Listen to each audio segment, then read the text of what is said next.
Hi there. My name is Julie BonnBlank, and I'm really excited to be here. I am a domestic violence certified advocate in the state of Oregon. I work in the industry in DV. I am a survivor.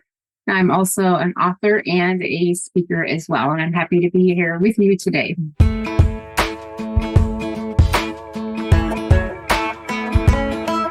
Hello, sunshine, good to see you again. Had to walk out to let you back in. Stuck in a storm of a relationship. Lost my fire. Oh, and I forgot about me for way too long. But it's rolled on. Now there ain't no shade around here. Once you leave the clouds, you're under. Ain't it funny how there ain't no rain or clear? Why'd it take so long to leave you in the rearview mirror? Now nobody gonna steal my sunshine or turn my blue sky gray. All I know is at the end of the day, wildflowers grow when there ain't no shade. Hey everybody, it's Pearl, and I just want to welcome you back to another episode of Conversations with Pearl. And we are coming on off our week of being at our amazing 7th annual pajama retreat. And it was so fun to have 26 women in the Gulf Shores of Alabama. We got to see the sunrise and sunset all from the back patio of this beautiful house we had right on the beach, and saw 26 women really start to dream relentlessly in their lives. And today, I'm so excited to bring our special guest on with us. We're going to dab more into the retreat. We're going to talk a lot about some great things that Julie's doing. And I just want to also tell you that if you are just going to give you a trigger warning, if you're somebody who's walking through domestic violence or has before, we're going to talk a lot about that subject today. But it's going to be great conversation for you. And so Julie BonnBlank, she teaches on the subject of domestic violence, human trafficking, marketing websites, and writing. She is the author of a suspense fiction series on human trafficking, and you can download a free 2-in-1 ebook set. We'll put it in here. It's at innocentjourneys.com. We'll make sure you get it off the show notes as well. She is a certified domestic violence advocate, a survivor, and an abuse recovery group leader. She is on the Survivor Voices Committee for the Family Justice Center of Washington County, and by day serves as Women's Educational Director for ARMS, which is Abuse Recovery Ministry Services. She has participated in many classes and is considered an expert in the domestic violence field. She has written the 5-week online faith-based facilitator training, which is DVAT, and the ARMS, Abuse Recovery Ministry and Services, which uses and also has written the courses Stalking, Obsession, Compassion Fatigue and Leader Boundaries, Risk Assessment and Safety Planning, How Domestic Violence and Human Trafficking Intersect, and Mental Health and Personality Disorders in Your Group Members for ARMS. In her spare time, she enjoys reading, writing, gardening, and of course, just like me, spending time at the beach. So excited to have you, Julie. Welcome to the show today. Thank you. I appreciate it. I feel like you introduced 3 of me. Not one of them. That was way too long. I apologize. No, it's all good. No, whatever you know all about you. I'm so excited. I know we talked before about coming on the show and just having a conversation around what you do, what your story is, and how you are impacting others, not only just in where you're at in your world, but also across the nation. So let's talk a little bit about your story. Let's dive right into that. Tell us about what brought you to where you are today. Bring us back to your story and how it empowered you to do something with your story. If I think about what first brought me, it changes. And as you heal, more things come out of the woodwork. And so, what I thought brought me to the Her Journey program, which is the free abuse recovery program that ARMS runs, was a 17-year marriage to a man who was not only abusive, but was very addicted. He was very addicted to opiate medications, and eventually, toward the end of his life, did a lot of meth as well. And I thought that was really my one and only circumstance. But when I considered my previous relationships, even before my marriage, I realized there'd actually been 3 abusers in my life. And then later in my healing, and this was really just last year, I decided to do a timeline. I decided to write out a timeline of the significant areas of my life and the traumas that had happened. And what I discovered was I was actually groomed at the age of 13 by a 28-year-old man at that point in time. And I had somebody contact me within my family during that time period that said, I did some things when you were little and you may not remember. And I didn't. And so when I work with gals, I always know there's more than a surface story, that brings us to. And although my 17-year marriage is what actually finally forced me to get help, I realized that there was something in me that needed healing. And until I did that, I was going to keep returning to these relationships that were, unhealthy for me, which is why I set out to decide to work on myself and to work on the healing that I needed, because I knew finally that I deserved better. And that's what it comes down to really, is your worth and your value. And when you understand and you realize how valuable you are and how much you are worth, then you realize, I don't deserve this. I do deserve better. And there's better out there, for me if I reach out and I take it and I heal, right? And I work on myself so that I'm making good choices in my relationship. Yeah, I wrote down like timelines and talking about traumas going deep, and you're right, because traumas, it can be so many different levels, and if we've had more than one trauma in our life, it's, you have to work through each one of those, and it's hard work. It's not easy work, because like you said, you may not even remember some of the trauma. I remember when we were trying to, in our Shira League, we were trying to do working on your inner child. And the ladies that in our group, they really struggled with that. And it, like, someone's like, I didn't have trauma in my life when I was little. And I'm like, you didn't necessarily have to have like a trauma of like domestic violence or sexual assault, but sometimes it could have just been somebody saying something to you, or, it could have even been like, you're not supposed to talk, as kids we're learned, don't say anything, listen, don't say, and so they struggled with that piece of the pie. Like, how do I, work through that? So we actually had to put it on a shelf because they really were having a problem, no matter how many times we try to break it down differently, because it's hard. It's hard to go deep into that trauma. As you were saying, you've done that work. And so tell us a little bit about that. Like, is it something you did on your own? Did you seek help? And how, as you're going through the trauma, what things came up that you recognize, oh, that's how that showed up in my life? It was a process. And, I'm often asked, can you just, they know I'm an author. Can you just write a book? When will healing be complete? This, and this, and this has to take place. And of course, it doesn't work that way, right? It's different for every single person. So for me, that first step was really finding the Free Her Journey group, because all of a sudden I was validated and people got me. And I was like, man, I'm not crazy after all, because of all the gaslighting and crazy making that goes on. So that group was essential. And I'm kind of a type A, I don't know if you picked that up, but I marched into a group thinking I want to lead these groups because I want women to know that they don't need to stay in these relationships, and I come from a spiritual perspective. And so I was very much raised, with that at the pulpit, that you do whatever you can to keep your marriage together, no matter what that takes. And so I had been learning differently. But as I would leave lesson after lesson, with just tears pouring down my face, I had a very patient leader, thank goodness, who saw my potential. But I realized, I'm not ready to lead yet. I've got, this is my next step. So what I found in my healing is that it really is a next step process for me. So going through her journey, not once, not twice, I think I went through it 3 times, in a full cycle, and taking my time with that was important for me. I had some counseling early on. With some lay pastors from our church, and they are, to bless their hearts, because not all pastors do this, but literally handed me the chart of abusive behaviors and said, do these happen at home? And I was so heightened at the time that I laughed and gave it back to them. And I look at that now and I realize that, I was in complete trauma mode. I was in survivor mode. I'm trying to raise these kids, right, with this abusive person at home. So I literally laughed and I handed it back, and he wouldn't take it back. I'm pushing it at him, and he's like, no, and I'm like, take it. And it was a big sigh, and I start, trickling when I realized, what he had handed me. And so I did get some counseling, early on, and some of my gals do need a little bit more, deeper. And I do abuse recovery coaching on the side as well, because I had to, because there's so many ladies that need extra help and one-on-one and processing time, and group is not always the most appropriate place for that. You can trigger other people.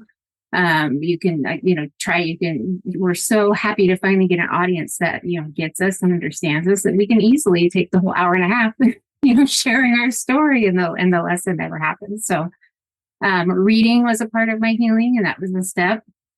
And then, there was something that came along that I had forgotten about, because we were in abuse. What do we do when we're trying to seek to be somebody else that we're not, in order to keep the peace, right?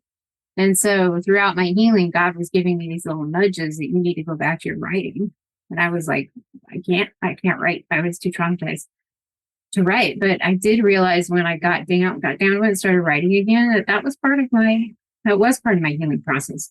Getting things out on paper, starting to share with other people, using my gifts, for other people to help other people. So that was important for me. And then for me, service. I guess that's the fourth branch of it. Not all of us are called to serve other people when we go through these things, but some of us are. And it's a big responsibility. And I knew, not that it would go to waste, but I knew that I didn't want to have gone through all that and not have it help other people, in some way, shape, or form. So that started my education and getting into the industry and becoming an advocate and helping these gals and leading recovery meetings. And that was 11 years ago. And then I've been on staff with ARMS now for 5 years. Back to the program that was originally really saved my life. Literally did save my life. So, and then, every time I think it's complete, it's not. That silly healing process. So, as I mentioned, I did a timeline. Now, let me tell you the reason I did a timeline a year ago. It's interesting. It's because my second husband is now trained. He's trained in family systems theory, with the Bowen theory. Now, I don't know if you've heard of them or not. But part of what he does when he goes in and he does church mediation and congregational mediation and interim work is he has them draw not just a timeline of the history of the traumatic events in their church, but in their personal lives. Because the ones in the church in particular repeat themselves, always repeat themselves. And he literally puts out a big roll of butcher paper across 3 tables and, has a meeting and everybody has pens and they come in and they fill in the years and this happened here. And, Mrs. Jones was like, oh, but what about when that pastor did that then? Or what about when that happened then? And together they have a full picture. And so I got that idea from him, to kind of put my timeline into place. I did not use butcher paper. I did not use 3 tables, but I did take 3 pieces of paper together on my desk and just start plotting it out. I did hide it from my kids. So just, anybody who tries that, be aware, it probably shouldn't be for everybody's eyes. But that also became a step in my healing because I had not yet gone back to the childhood stuff. And I also had an instance of physical abuse as a child. And I had kind of brushed it off and not really considered it. So what that timeline forced me to do was to acknowledge it, to get it out on paper, to look at it, and then to be able to release it. Because when I connected with my second husband, reconnected, I should say, because we were connected in college, or we reconnected later, I kind of asked him, I'm like, I don't know why you're drawn to me. And so I had so much trauma. I felt like I'm a victim all over my shirt, I've been abused me more because I kept drawing these types of people. And he said something very key to me. He said, Julie, abuse is part of your story. He said, but it's not your identity.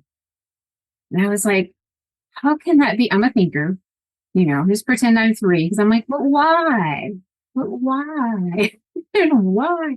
So I had to think about it. And when I think about things, I put them on Facebook. I'm a social media person. So I put it on Facebook and I literally had 2 or 3 people say, how can that not be a part of your identity? It happened to you. Therefore, it's part of your identity. So I went to a coach that I was seeing at the time. And I'm like, what, help me out here. And she said something very key to me. She said, number 1, your identity, she said, is about how God sees you. She goes, and number 2, it's about your future, not your past. And I'm like, oh, that makes so much more sense now that my husband felt that way. So now I'm able to tell the gals that I work with, I tell them that story and I tell them I want, abuse will always be a part of your story. I'm so sorry. It never should have been, but you can heal from it. And it doesn't have to be a part of your identity. It could be a piece of your story that you change the ending, you change the middle, and you make it into what you want to be. And that's encouraging to people. So it was a lot of steps of healing for me. And I think there's still some days that, I have to work on it. So for instance, I teach a lot, right? And I do recovery groups and I take phone calls. So I get the load on, the experience. So I take care of myself. I have a processing group online that's all survivors. And as I need to, I dial in at noon. And that's all we do is check up and check in. So we go around the room and whatever's on our heart, we just spew it out and get encouragement from other people. And it's my way to be able to unload whatever's going on in my life so that I can better help the people that I'm trying to help. I heard so much, so that I want to unpack a lot what you shared. It was so powerful. And I'm hoping the listeners are, grab a pen and paper, because there's took like all kinds of notes as you were sharing, and, like finding the right support. A lot of that, what I feel like you just said, is having the right people around you that can help you with the support, be that mentor to help you realize, like what you said, it's part of your story, not your identity. Right. And that it's how we see ourselves, and also how God sees, how God sees us, but also it's our future. It doesn't have to be it's not our past, and I wrote that down. I think those were so big nuggets for me. I just took away what you just shared in that little bit of time. And, and also I love I could visualize that picture of your husband doing that with, like, in my head, just a kind of side note, we had, our church was rebuilt here locally. I'm not going to say the church online, but we had a big church built. And before, our smaller church, it was promised that if we had raised X amount of dollars, we would have the advance on what our land was worth. Right. So I don't think they realized that we were a congregation that could raise the money if we put our heads together. Right. And we did just that. Well, when that happened, the advancement wasn't what was promised, wasn't, and everybody's human. I mean, we have our faith, but then there's humans that we're going to standing in front of, as our leaders and our pastors and such. And so there was a lot of human that came into the response, instead of being like, okay, God has now changed it. What are we doing with this? Right. And so at one point, a letter was written to all of us, and it was, and the letter came out, and the parties who had done the promising of the funds got wind of the letter, and had said, well, if you're going, if now when you leave this summer, as you always did on this sabbatical that you do and this mission you do out of the country, you can't come back to where we were at. And so the human side wrote this letter, and I was like, when you said that, I go, man, we needed your husband there to be like, okay, every one of you sit down. And even the ones of you that promised, get your butts in here. Let's put this. I could just see that whole timeline on that piece of paper. Right. And I'm like, it's so powerful to think about. And then you took that, and your husband inspired you to take that and like break it down and put that timeline together. We don't remember to do that sometimes. We sometimes, because I know we buried it. I mean, I remember when I met my husband at 19 years old. We got married young. We've been together almost 40 years. I'm very, very blessed. I've got an amazing person in my life. But I remember when I first met him, I had, we would horse around, just playing around and stuff. And there would be a certain point where if he like held me a certain way, I'd freak out. Well, it was because of him that my trauma came out, being raised by a babysitter when I was young, and like eighth grade freshman of high school time frame. And, I had to go and do that work. I had to be like, this is what happened. I worked through it all. And, and it still comes up sometimes. Like I remember about 4 years ago, my oldest son and I were wrestling and horsing around. He was tickling me or something, and he just did something, and I like freaked out, and, it triggered it. And he was old enough at that point that, because he was in his 20s at that point, we could explain, okay, here's what's happened, but it comes up, and we have to know how to process it. And I like that you did that timeline, and, finding the right support also. And I wrote down, like, being validated, like finding the right support is so key, because sometimes we think we can do it on our own, and we're not meant to do it on our own. We're not meant. And, I this past week at my retreat, I actually had somebody come up and said, well, you should have therapists here. And I was like, well, I hear what you're saying. And, everybody, when they have the breakthrough that they're willing, that when they feel like they're in that safe environment, that they want to share their story, it may be the first time they're sharing. And I know my first time I've shared, I didn't want to go sit with somebody and be analyzed. Right. And so, I try to explain that situation, that not everybody is ready to go to a therapist, and not everybody feels comfortable, but you do need to find the support, like having that somebody that is in the same, has kind of walked that journey is important. I share that I do coaching for a nonprofit here locally, and it's a home where the women are either transitioning from homelessness or they're in a recovery, and they've got their kids, and they're, maybe they're trying to keep their kids, and so they get to go live in this nonprofit home, and I get to go in and coach them. And I tell them all the time, I said, your story is important because it's not going to end with you. And it's going to, when you are able to go off on your own from this house, and you do the next step forward, somebody's going to come in behind you. So share your story, make it powerful. Don't feel like you're alone, because, everybody needs that support. And, and then I like what you talk about, like the healing has to, it continues. It doesn't end. We're always going through a journey of healing, because just listening to people listening to this right now, they might be triggered and be like, I need to talk to somebody about what they're talking about. But I like what you said, like reading, writing your story, and then servicing. Like, how can I service others with my story? And I often talk on the show here that I believe, that God gives us these talents, or he's going to give us this journey. And we might get mad and say, why the heck did you put me on this journey? Right. We might question it, but it's really not. Unfortunately, we can't change what happened. Life's not a remote. If we could, we certainly would fix a lot of things that happen in our world. However, if you don't do something with your story and don't heal any trauma, and or use your talents to do something powerful in the world, then you're cheating yourself. But really, like, if you weren't doing what you're doing, Julie, you wouldn't be empowering other women that they can heal, that they can move forward, that they can choose share their story or be part of somebody else's journey of healing. And so I think it's really important that we talk about that. And I love that your husband, gave you that support and helped you see that, it's part of your story, but it's not our identity. It's not our identity. And if we think about things in our life, for those that are listening, things happen in our life, whether it's, you've been assaulted sexually, domestically, or it's just like somebody talked to you in a certain way.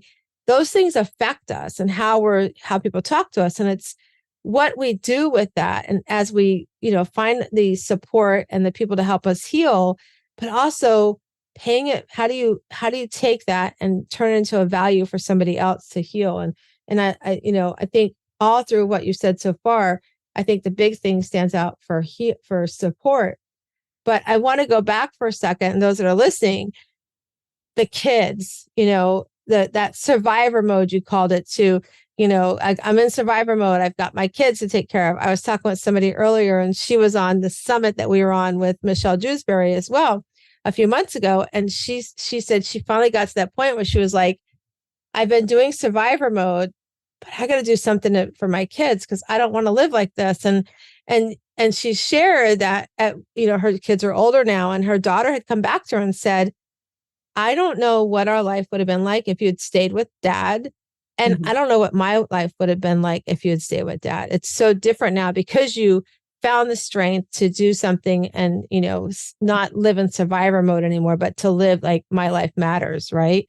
And so, talk to us about that, and how old were your kids at the time? And then also talk to us about how when you just finally decided, I'm no longer going to live this life, and I need to make that leap to put me first and get some help.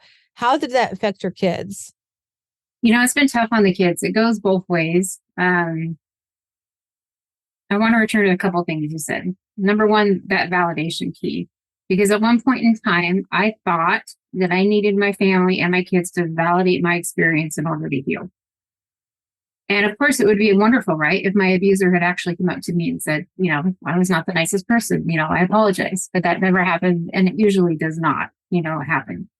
And so I work within the gals because, I had to understand that my healing came regardless of validation. So my kids are grown now too. And I still have one of my children in particular that gets super defensive anytime his dad is mentioned. And I think that he believes those things didn't happen. And he's blocked a lot of it out. I know he has a lot of grief he's blocked out. He hasn't worked through it. He's an adult. That's his choice. He's got to get there. Whereas my other two, one of them's like, you believe what you believe, and the other one's like, I totally believe you. But there's a loyalty issue there. And I struggled with that for a very long time because, we had to co-parent, as many people do with their abusers, because our kids, let's see, you asked ages, and they were 3 and 9 and 10, where the big split finally happened. So we had to co-parent a little bit. And I had to agree to that because that's unfortunately what you get these days, even at a court situation. And, as my children grew, I had a commitment in my heart to not talk bad about their father. However, he did not have the same commitment. So literally every weekend they spent with him, they would come back full of accusations. Why did you do this? Why did you take all dad's money? Why did you cheat on him? Why did you do that? Anything you could throw out there, they would believe, and it would take me 2 or 3 days to get them back to normal, or sometimes even be speaking to me again. And I struggled with that for so long because it hurts your heart, You got somebody who's out there trying to assassinate your character, and who doesn't believe like you do and isn't taking the high road, certainly. But one day, a few years ago, my youngest looked at me, and because I think I said too much, and I said, you got to be careful what you tell your kids. They should not be your venting posts, because they will have that loyalty issue, whether they let you know that or not, when it's an intimate partner situation and it's a parent that's been abusive. But he looked at me because I said, I'm so frustrated. I don't understand why this, and this, and this. And he finally looked at me straight in the eye and he said, Mom, he said, because, he said, if I believe you, he goes, that means Dad's a liar. And I was like, oh, it made so much sense. It wasn't just we don't want to believe you, Mom. It was if we believe this, what does that make this father in our life? What does that really make him? And we're not ready to go there yet. We're not ready to face that. And so that validation that you need in your healing needs to come from what I call your camp. In your camp, he, if it's an intimate partner situation, or she, whoever the abuser was, will have their camp. You may lose family. You may lose friends. You may lose church. Many of us lost some of those. But what you've got to recognize is that they need their camp and you need yours. And your focus needs to be on your camp and your support network. Do not expect your children to be a part of your camp. They are unable to even mentally process it to do so. So do your best to stay on the same page. And I just recommend that. On another hand, people we work with need to realize that we're not just making changes for the women and men that we work with, but for generations to come. Let me tell you a story. There was a Thanksgiving. Oh boy, I think it's probably been 15 years ago now. We were sitting all at my brother's house and my dad was at the head of the table. My dad was raised in a home of alcoholics, and he had 9 brothers and sisters. And his dad was an alcoholic. His mom was not. She was a nice Lutheran lady who put up with that. I don't know how she put up with it, but he had 9 brothers and sisters, and they all drank. They have all died. They're gone. Many of my first cousins followed on that path. But my dad in high school actually went to church, went to a youth club, and decided he was going to change his branch of the tree. And he literally came home and he made a tree on the wall with cardboard and colors, and he made his branch and he filled in his picture of what he thought his family was going to look like. And he changed our entire branch of our tree by being the white sheep of the family. And I'm so glad I was born on his branch and not other branches, because we had 26 descendants around that table. 26 people. And my dad had broken that cycle, of alcohol in our family. And it's the same with abuse. So that's what I tell my gals. I want you to be able to look at your circle someday of your 30 descendants or 20 or whatever, or 10, and know that you broke that generational cycle of abuse in your family. And you do that by education, and you do that by healing and doing what you can to heal from your circumstances, so that then your kids also heal, whether they realize it or not. Most of the time they don't realize it, but you are passing that healing on to them. That will benefit everybody in your family tree to come. In 100 years, you're going to have somebody looking up their ancestors and going, wow, this person in our family is really abusive. What happened here? And follow that track and build their own timeline, of what occurred and what you were able to affect. That is like so powerful. Like I'm going to steal that from you and use it with the ladies at the Mary Martha house. Cause I think that's power. I mean, first of all, let's talk about your dad for like doing that, to recognize that and we didn't talk about this. Like, we didn't talk these things back then. I don't know how old your dad is or was, but we didn't talk about this stuff. Like, this was, in fact, last week at our retreat, we were talking about how taboo, like asking for help, getting help, going to, a therapist or getting a coach. Those were things like you weren't supposed to talk about it outside your family, that somebody was getting help or somebody, and now it's like, it means even back then it was a sign of strength, but back then they looked at it as a sign of weakness, and it's such a sign of strength to get help. But for your dad, I was like picturing that. I almost want to cry. I'm like picturing that going, here's this young man going, I don't want to live like these other, 10, whatever number of siblings he had. And that's a lot, and said, I'm changing my life. I'm changing my future. And we talk about that today, but back then we didn't talk about generational. We didn't have these discussions back then. And I could just picture, as you were saying it, like your dad drawing that branch. And so if you're listening to us right now, I'm going to challenge you, get out a piece of paper and change your branch, redo your tree, and think about, like, because I'm like going, not only for him, but then he looked at, when I get married, when I have children, as he looked at that future and said, I want my future for me and those that are going to come along beside me, that are going to be my children, my grandchildren, my great, just like you said, that generational. He's like, I want to change it. So if you're listening to us right now, I would highly recommend that you do something like Julie just described, and like put it up somewhere so you can see it. And every day when you walk, I think it's better than a vision board. I mean, it's truly, to me, it's much better than a vision board to say, I want to go after these things, and here's my new branch, and here's my new tree. And, my tree, I almost picture, like the branch falling down, it's still got some life on it, and it's regrowing in a whole other tree trunk, right? It's like the saplings are coming up, right? It's just like, it's just so powerful. And if you're listening, if you could just like close your eyes for a minute and picture that you can redo your branch. It's okay. And right now you're probably, if you're listening to us and you're like in the middle of some of the things we're talking about, domestic violence, trafficking, if you're in the middle of it, just know you can change your branch. It's getting help, reaching out for somebody. And like you said, having your camp. I think it's really powerful. Like you said, that we can't use our kids for our camp. Your kids cannot be your camp. They have to have their camp. And you're right, for your son to say, if we acknowledge and say that you're right and you're, being truthful, and they're not saying they don't believe you, but if they come at 100% and say, I'm 100% believer, then it's truly saying they have to process that their dad is, or if it's vice versa, because we know women abuse men too. I mean, if you're listening to us, it's so powerful to remember that's something the kids, we put our parents on pedestals, and they're supposed to be, these perfect examples. And we forget that. And sometimes we don't learn it until we become adults, that our parents were not, they should never have been on a pedestal. They should have never been, I do this conversation with my mom, and I'm sure my brother and my sister-in-law are going to listen to this, but I always say, Mom puts you on a pedestal. My brother's 7 years younger than me. I'm like, you can do no wrong in her mind. I got one of those too. Yeah. And I tell him I love my brother to death. I go, she puts you on this pedestal, you can do no wrong. And, then here's me, the oldest of the family, that's out doing these things. And she's, and she didn't have that in her life. And I have to recognize that, at 17 years old, she left and took off to Tijuana and got married and never had her voice, never had her life. And she didn't have her camp. She didn't have the right camp around her to say, because when my parents, communication was nothing I learned growing up. My parents got in an argument, you walked on eggshells, and then all of a sudden they're fine. You're like, oh, okay, they're talking now. It's like, you're like, it's confusing for a kid. But, when you're looking at those timelines, I actually would consider going back further, because you just mentioned your mom's experiences, and my mom too.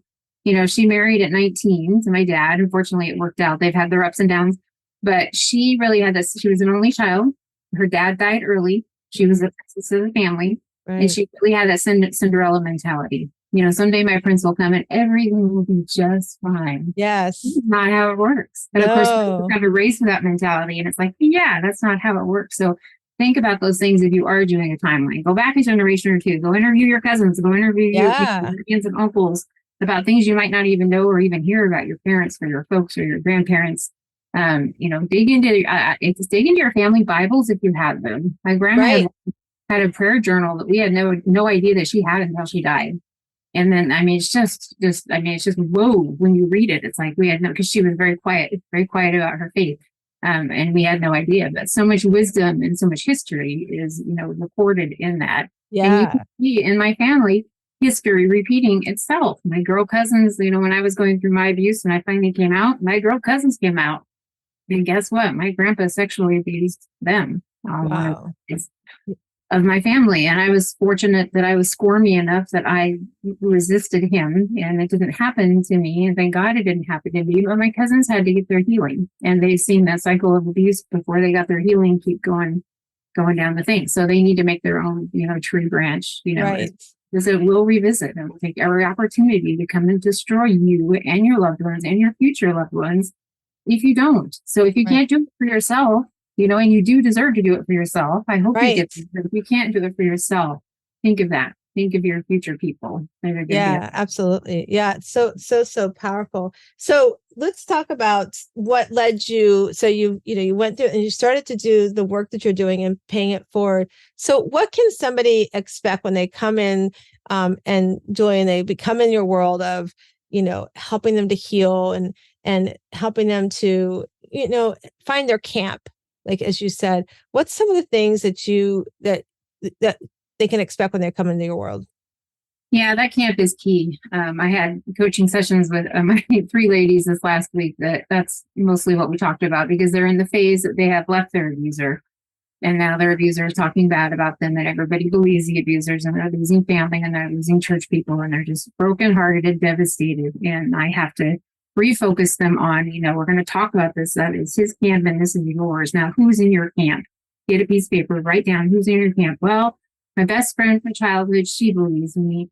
You believe me. Okay, I'm like, write me down, put me in your camp now on your side of the paper. And you've got to focus on your camp. And it's different with every woman. I think in the beginning, there's a lot of listening, of course, and validation. And there's very important things to say. In fact, on our arms side, it's just abuserecovery.org. If you go under resources, there's a really good article that says the 10 things you should know if you're trying to help survivors of abuse.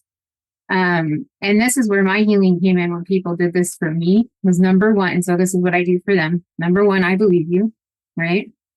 Number 2, abuse is never, ever, ever your fault. Never your fault. And number 3, you deserve better than this. And sometimes I even say I've been there. I don't always. But I do find I don't go into details of my story, and it's important that I don't at this point in time when I first meet them in particular. Later tidbits might come out. But right now, if I say, I've been in your shoes, all of a sudden they just like to blossom. And sometimes they get burst into tears on the phone because they finally have found somebody who understands the path, that they're on. And so for each lady, it's very individual. I do recommend that everybody get into some type of support group, whether it's faith-based or not. I have found, even in our faith-based groups, we take people of non-faith. We just, they're welcome. Everybody's welcome. But we have found in our industry that the healing goes a lot deeper when you address that spiritual side as well. It's like part of a whole wheel and it's not addressed in a lot of recovery groups. But, you've got to address that spirituality if you want that full healing. And so I always recommend a group to start. And then sometimes we will meet after group and I'll give them a homework assignment for the group, or I'll be like, what lesson did you go to this week? And they'll tell me and we'll talk specifically, about that lesson. Things normally come up, there's people that realize things going on in their childhood. Some take a little more digging than others, but I'm there more as a coach than less as a counselor. But sometimes we do have to go backwards in order to get forward. We deal with any present issues they're having.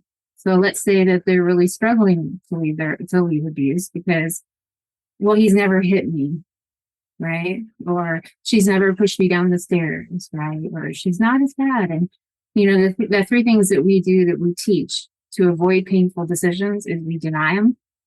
We deny it's going on at all. We minimize it, which means we say it's not that bad, right?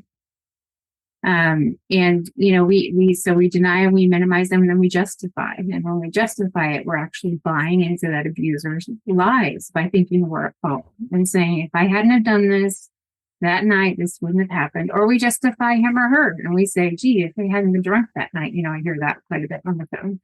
This and that wouldn't have happened, So we work through that, and we work through the fact that everybody has an inner house, is what I call it, like this. And I make a triangle, and I say, in the foundation of our inner house is our belief system. And your abuser, whether it's your mother, whether it's your employer, whether it's your husband, wife, intimate partner, child, or grown child, we see a lot of that. They have something in the foundation of their house, that belief that it is okay to be abusive, number one, and they have entitlement, so on, number two, right? And you enter your house, in your foundation, you also have beliefs.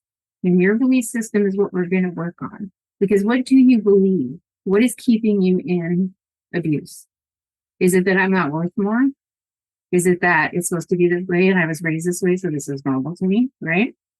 Is it he's got you so beat down that you really believe the lies that he's saying? Our belief systems also affect the fact that we stay, in abuse.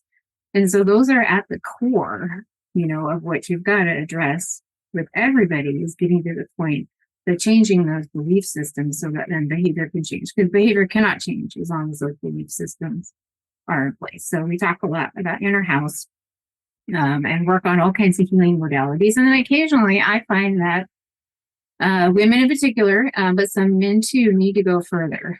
And we will add on things like EMDR therapy, the eye rapid desensitization. I can never say that word. Therapy, or DVT therapy. I've had some people, if they get stuck, or if they've been with me a long time, they're not making progress, or maybe they've been going to group for years and years and years, aren't making progress. I've heard wonderful stories. They go to that and they come back and they're like, I'm finally hearing it. I can finally absorb it, And then of course you have some of us are left with mental health disorders. I have anxiety. It's not super bad right now, but I can get triggered to a point sometimes where I have some panicky attacks, or like airplanes and things like that. That's left over from my abuse. I have that startle syndrome. Give me a firework. I'm like, somebody slams the door. I'm like, those are left over from my abuse. I never ever had those before. And so sometimes, as somebody goes forward, it also becomes evident that some mental health treatment, or even a medication for some of those things like depression or anxiety can shoot them so forward as far as, their healing could be really important for that particular person. So it is very individualistic as far as, what to expect, because it just depends what stage the person is in and what they need to hear and what belief system they need to change. Right. You can't change their abuser. You can only change themselves. Yeah. So would you say, when you talk about the camp for a second, and you're right, it's my friend Lisa, she calls, in life and in general, we have what we call our balcony people, right? And it can change. Would you say your camp can change too? Absolutely. Yeah. And I've seen it change. And so it's something to be wary of. And it's also something to be wary of as you make new friendships and bring people into your life, and you start explaining your circumstances and you get to that point, whose camp they really actually are in, and to be very, pay attention to those red flags. So I have seen camps change. In fact, I have a good story of a camp change, because when I finally did leave my husband, I lost his whole family too. And we had been married for 17 years, and so that was another mom and dad and two sisters and a grandma and cousins and nieces and nephews. And it broke my heart. It really broke my heart. None of them believed anything I said. They were all, and I comforted myself with they're in his camp and I'm going to work on mine. But guess what? Later on, when he was doing his drug struggles, he ended up passing away. They came to me and they said, you know what? He did not present you like you really are. And we know now all this time you had his best interests at heart. And I got them back. And so don't give up hope. If you've lost camp members, whether that's church people or in-laws or friends or family, guard yourself, be careful, and don't talk to people you should, don't want to talk to that might get back to your abuser with what you're saying. You've got to be safe. Right. But don't give up hope that all is lost and that you'll never have your camp in those relationships again.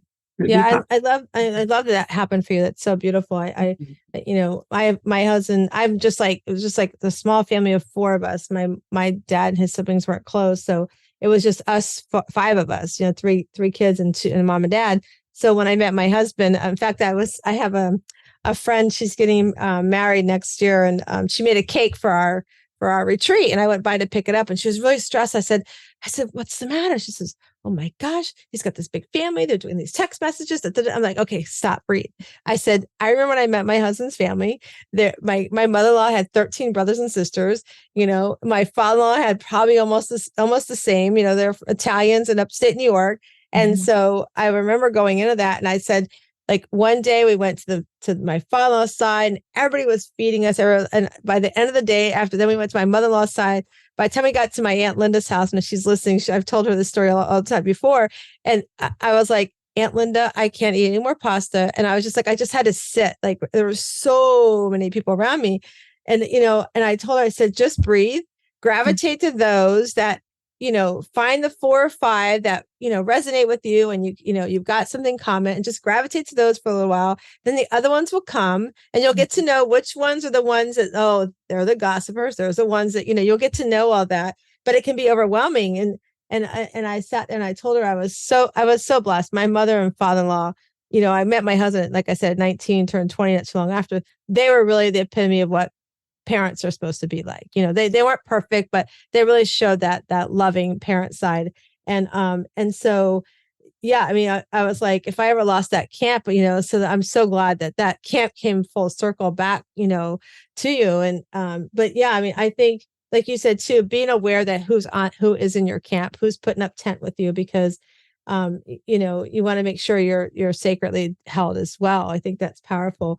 And I like when you talk about your house, like your inner house. Yeah, they have their house, but you have your house, and how you protect your house and your belief system. It comes into play in so many areas in our lives, and it's so important, whether it's going through what we're talking about today, domestic violence and traumas, or just even in friendships. I had to release a friend almost 2.5 years ago, because I found that our ethics no longer lined up. And I was like, you need to be off my balcony, because this is not what life is like for me. Right. And so that happens. And we have to, trust in our gut, we're doing the right thing. And if we're not sure, like we've been talking about, I love that you are offering the services you offer, because we don't have enough of it.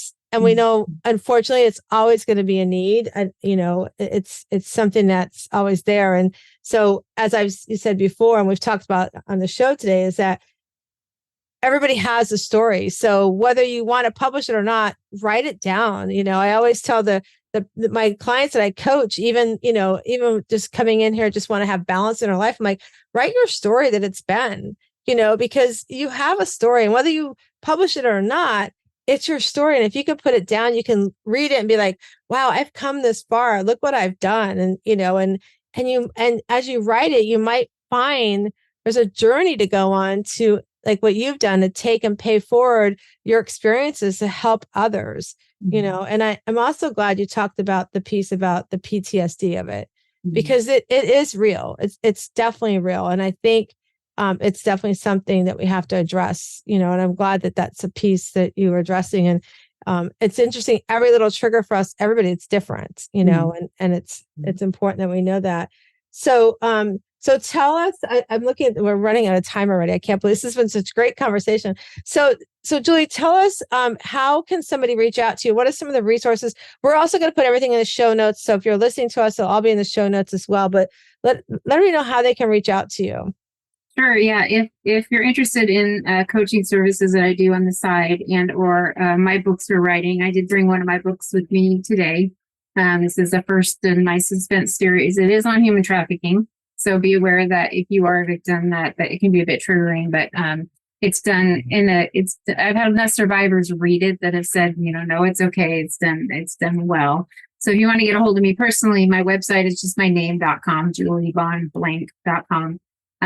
For ARMS, if you're interested in our free Her Journey recovery groups. And by the way, it's appropriate for teenagers too. So girls, ladies that are 14 and above also can take Her Journey, and it's nationwide, international.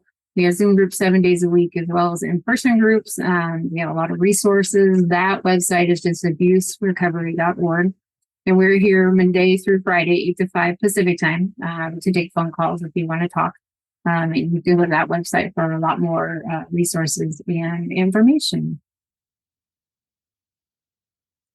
like I said, we'll put that on the show note. I want to talk for a little bit though, too. So if somebody's listening and they feel like what we've been talking about, they're like, that's my friend, what can I do? I love that you talked about on the site, there's things, to say or do, but tell us like, what would you say that, the top 3 things somebody can do if they feel like somebody is in an abusive situation, or what would you suggest? First of all, go to the article on abuserecovery.org and the resources, and then the 10 things you must know to help the survivor. Those are all really important. But, ideally, like I said, the most helpful thing to say is to always believe them. And even to know even if you know the abuser and you think it's the nicest person, she or he, you need to give them validation at that point, and you need to believe them. We get a lot of call from parents with grown kids. And there is a good book by Susan Brewster that's called Helping Her Get Free. Because they will absolutely call with their hearts broken. I can't get my daughter to leave, this abusive guy, and he's actually doing this and that, and then blah, blah, blah, blah, blah. The fact of the matter is you can't make somebody leave, and you can't rescue them. You can't go in and rescue them because they will go back until they are ready. They will go back. So the best thing you can do for them, if they're in extreme physical danger, you may need to step in. But the best thing you can do for them is empower them. They have spent years in this abuse, likely, or in other abusive relationships. They are stuck. They think they don't have choices. They feel like they're stuck and they don't have choices. And you can absolutely, empower them. So let me give you an example. I'm working with a gal who's, she's actually a childhood friend, and she's disabled. And her husband's been very abusive, but he's also her caregiver. He won't let her eat all the time. He says she's getting fat.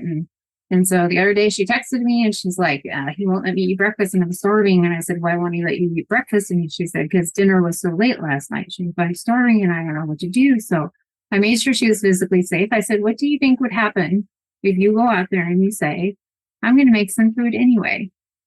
She goes, I don't know. She goes, but I've been thinking about doing that. I said, I think you can do that because I knew a history that he doesn't hurt her physically, not that it couldn't escalate because it could, and he also has weapons, so I was concerned about that, but I knew he was more than likely not to, based on what I knew of the situation.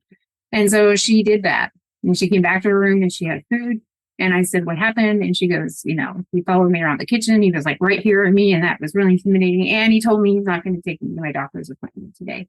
And I said, I am so proud of you. You got your food and you got it safely and you did it well and you can do this. So empowerment is really key. And then later on, I'm like, what about your doctor's appointment? And you know what she told me?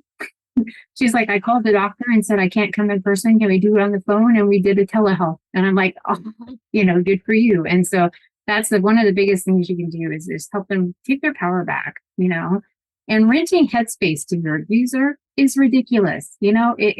We all do it. We all go through those stages where we're like, we can't stop thinking about these things our abuser has done, and it's these and this and these and that. And why can't they, recognize that they're abusive and or mentally ill or need meds or need anger management or whatever?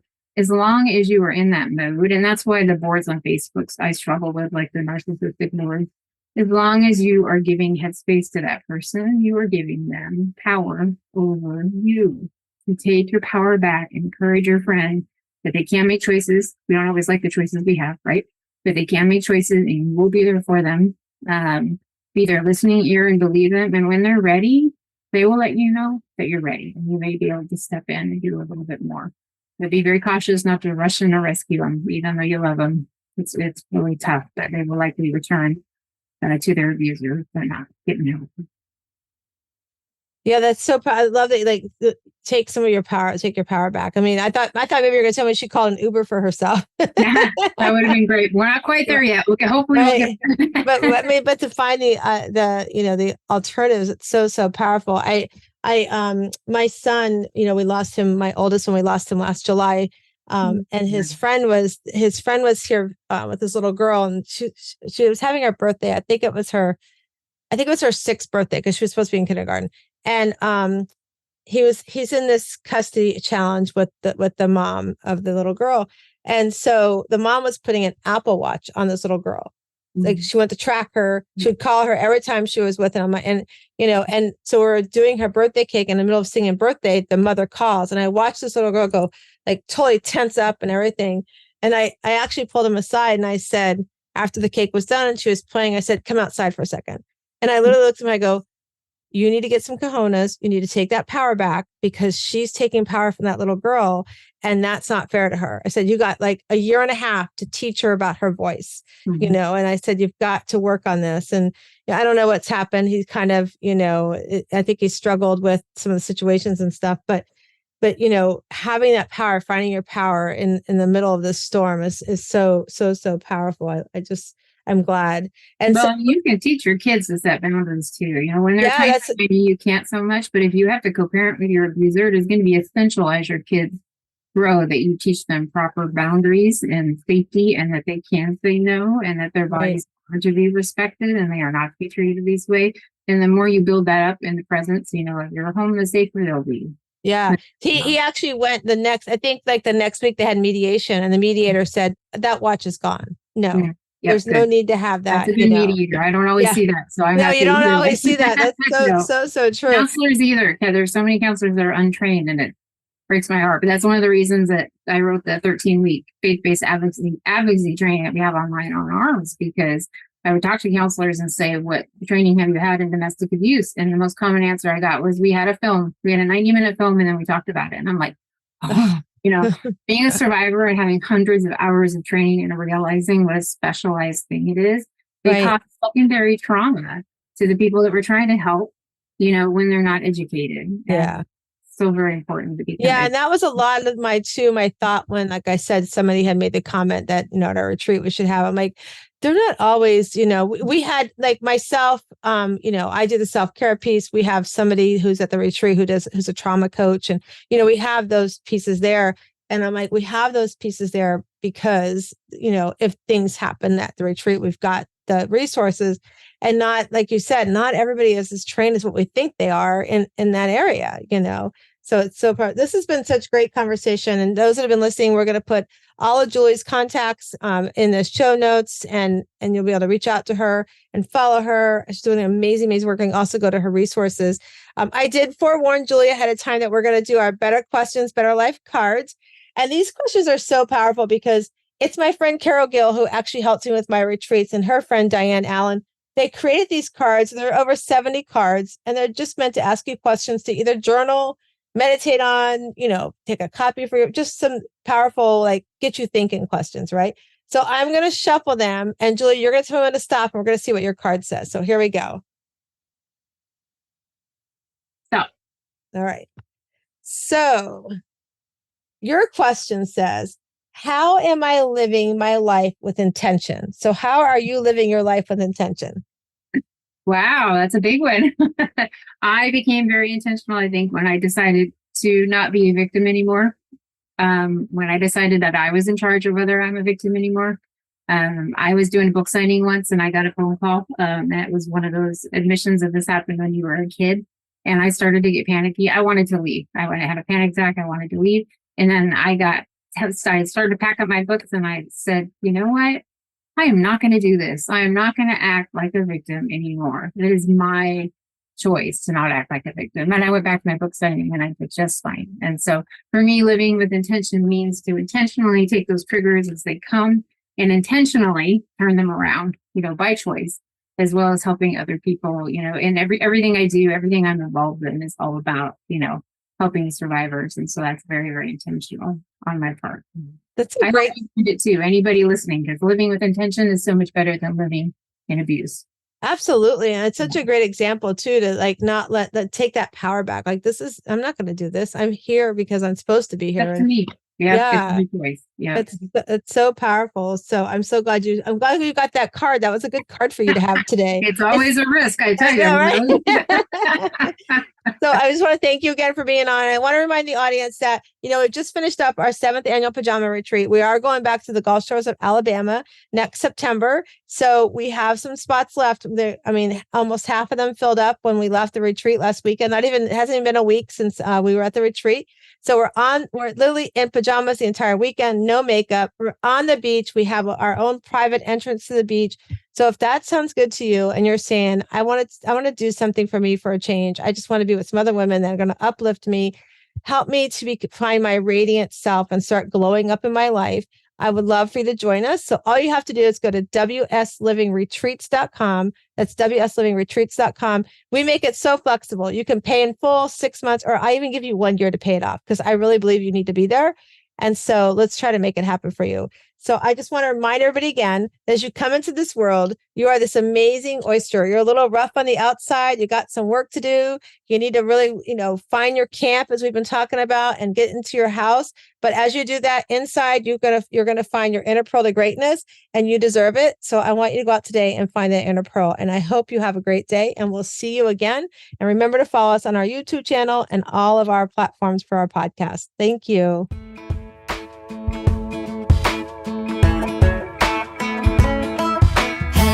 Sunshine, good to see you again.